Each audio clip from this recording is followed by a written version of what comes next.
The Magic Necklace by Lux Kronos. Chapter 4. The Crop Circle. The fairies decided to meet up at the crop circle that night. The springtime fairies, besides Fabulicious Poppy Seed, who was, by the way, a springtime fairy, couldn't make it. They were busy planting seeds and putting green hats on fruits and veggies in Summer's Gate and Magic Cabin with their friends, the Garden Gnomes. But the summertime fairies, Fabutacious, Butacious, and Cutacious, had their other fairy friends meet them there.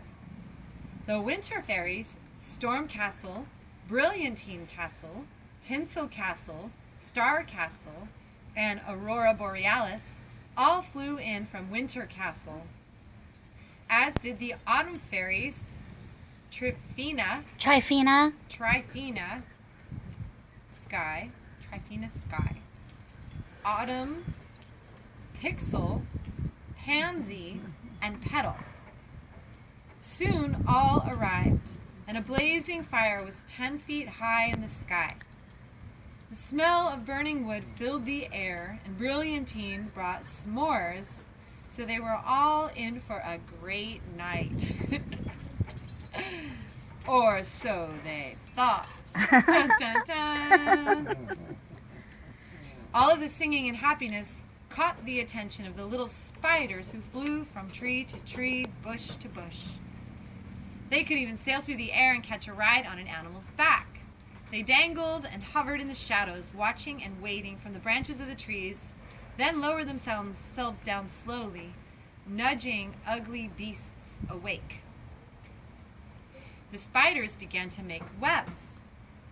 The spiders actually favored the fairies and watched them roast marshmallows on sticks whilst discussing different game plans on how to save Penelope. The fairies really weren't making much noise at all. It was a quest to save the king's daughter from her evil stepmother, but it did kind of turn into a total bash later on. There was a lot of candy, tea, biscuits, cream, cookies, and fruit. They danced and limboed beneath fiery flames. Everyone was having a super wonderful time when all of a sudden some scraggly tall black trees began walking crisply toward their fairy campsite. It was then that another tall figure lurched in the night. All of a sudden, the ugliest face you've ever seen appeared in the midst of the blackness. A whitish face with thick glasses came towards them. His face was covered in moles, spores, fungi, boils, zits, and blackheads, and he had big ol' ugly lips. He was an 8-foot tall ogre, screaming and complaining about the noise as he walked, holding his ears. The trees by his side walked past him, protecting him as if they were his bodyguards.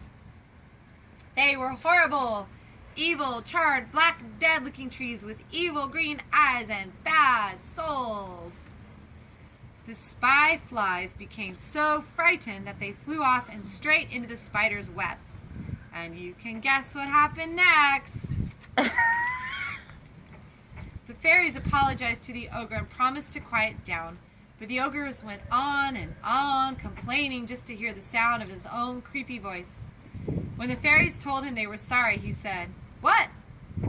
On the contrary, the ogre was actually half deaf.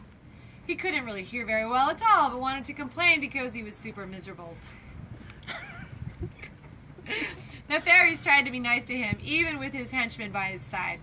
He told everyone to leave. He said that it was his forest, his field, and his crop circle. Then he came at the fairies. All of a sudden, Ajax and Pyrex appeared out of nowhere. Breathing fire, they scorched the trees and the ogre just enough to make them all run off, screaming, never wanting to return again. They ran up and over the hills, zigzagging and yelping with their bums on fire. And into the night they ran with smoke coming off their backsides. They faded further and further away into the night. Everyone had a peaceful, quiet night after that. The fairies counted stars until they fell asleep to the smell of burning wood and chocolate. Ajax and Pyrex kept watch all night long until sunset.